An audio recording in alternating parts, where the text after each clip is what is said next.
बऱ्याचदा लोकांना मोबाईलवर बघत झोपायची सवय असते।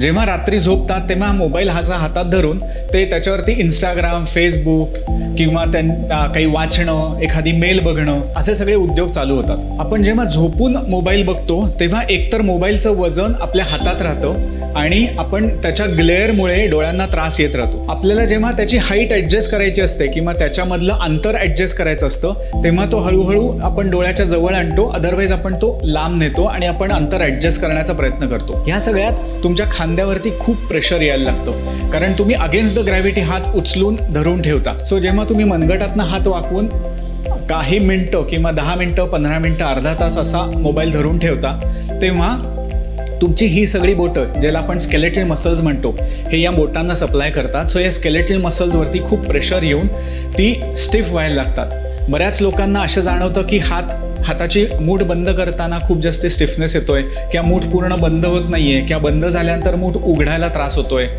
यासारखे आजार ह्या सुरू होतात। आणि अनेकदा मी असंही बघितलंय की मोबाईल वाचत असताना झोप लागते आणि मोबाईल तोंडावरती पडून जखमा होणं किंवा डोक्यावर टेंगूळ येणं हे सुद्धा प्रकार आपल्याला दिसतात।